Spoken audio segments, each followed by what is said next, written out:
Today we'll look at how to use blend modes in Python. This can be useful if you want to create composite images or even product mockups. I'm going to assume you're somewhat familiar with how blend modes work, but let me give you a brief review. A blend mode determines how a layer is blended into the layer below it. It's a very common feature in graphics programs like Affinity Photo, GIMP, or Photoshop. They're even used in video editors too to blend videos into each other. So I have Affinity Photo opened. I have this one background layer. Let me create a new layer of text. I'll just type blend modes. I'll resize it a bit. Now the most common way to blend layers is to simply use opacity. This is also known as transparency. So I have my text selected here, and I can select the opacity slider, and I can drag it down. Pretty much every graphics program has this to some degree. It's nice, but it's kind of a boring way of blending layers. Let me make it 100% solid again. Over here on this dropdown, we have the more interesting blend modes. So I can scroll through, and Affinity Photo has a couple dozen of them. Photoshop also has about this same amount. Watch what happens to the word if I select different ones. I can select multiply, color burn. It's having different effects there. Now blend modes are used all the time in product mockups. Here I have another file. On my foreground I have this art layer. You can see it there. And on the background I have this t-shirt model. Let's say I want to take my image here and apply it to the t-shirt. Well, I can move my image over it. I can resize it. And you could do something like adjust the opacity. So if I drag the opacity down, you can see now it's somewhat transparent, but obviously it's not a good effect. You have this rectangle around here. Let's put the opacity back to 100%. A better blend mode is multiply. So with this art layer selected, let me change the blend mode to multiply. And now you can see it blends into the shirt much easier. And in fact, we can still even resize it and reposition it to have it in a better area. So let's zoom in. And it seems like it's actually a design on the shirt now. If I zoom in, you can even see the texture on the shirt is showing through the artwork here, increasing the realism effect.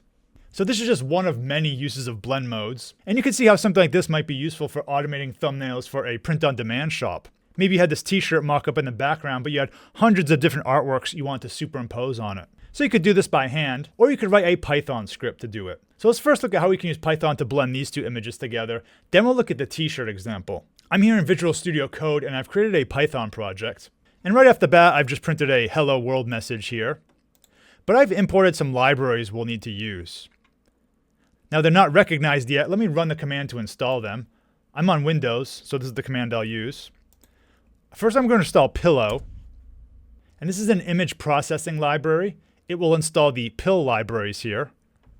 Then I'll install the blend modes library, and this will automatically install NumPy here.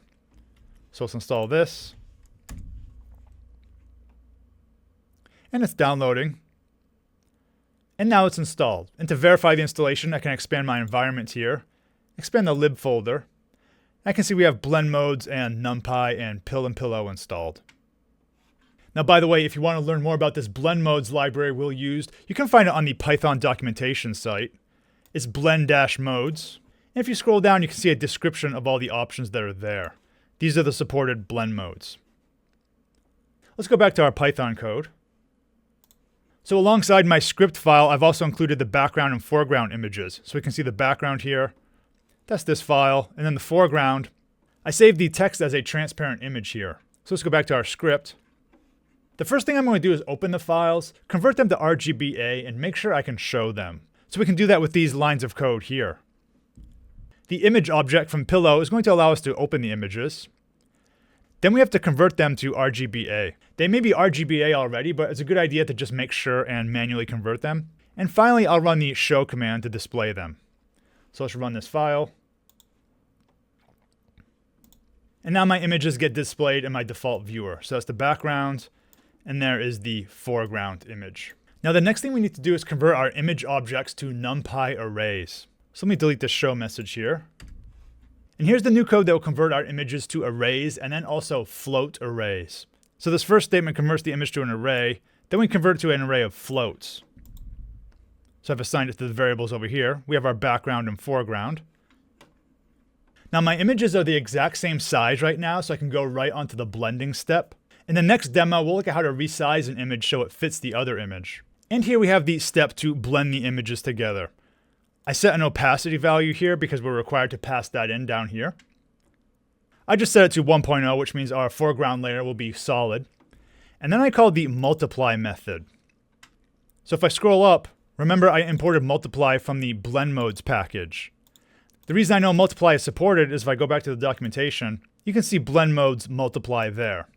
We could try other options as well, but I'll just do multiply for now. And this is a mode that darkens your image. Now we have our blended image here, but it's not actually an image yet.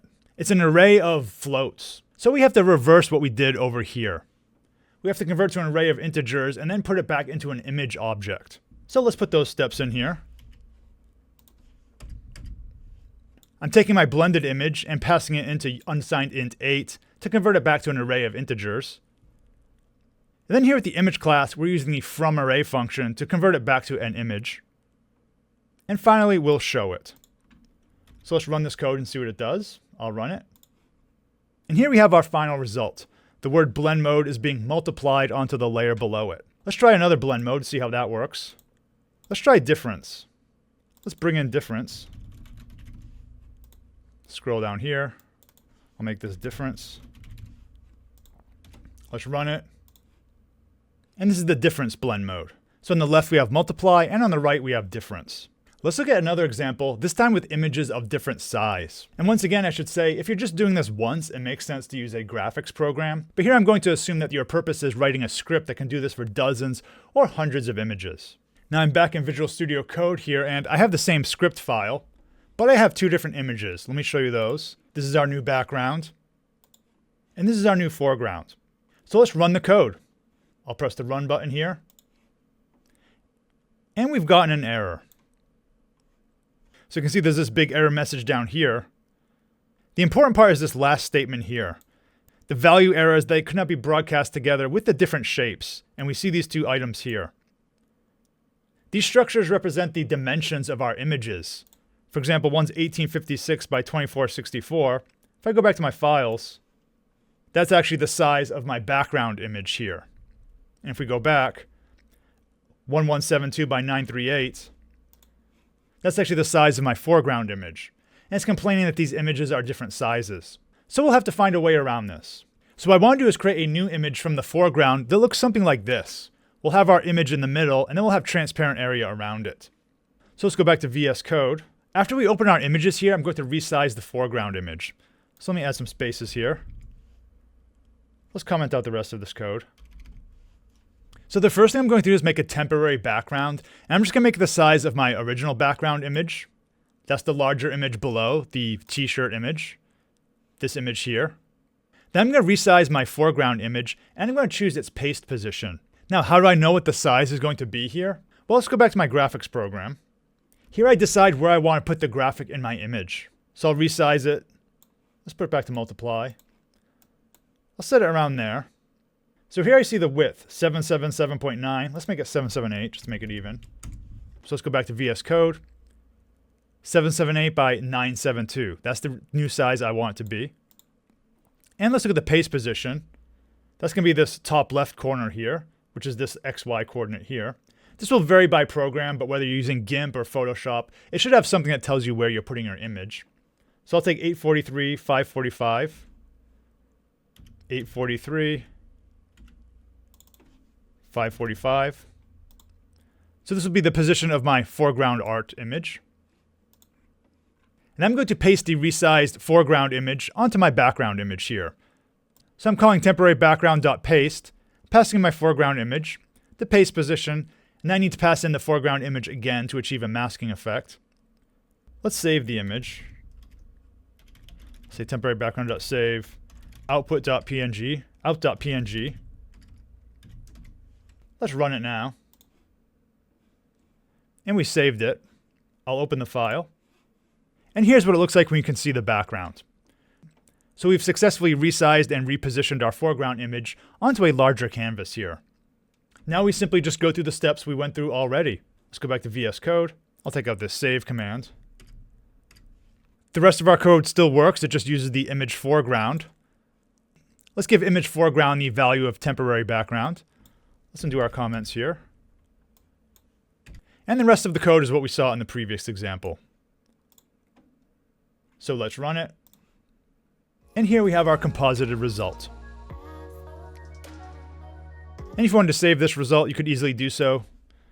We could say image blended dot save, and I'll say final mockup dot png. Let's run it again. And here it's saved in our file system. And here we have our final image.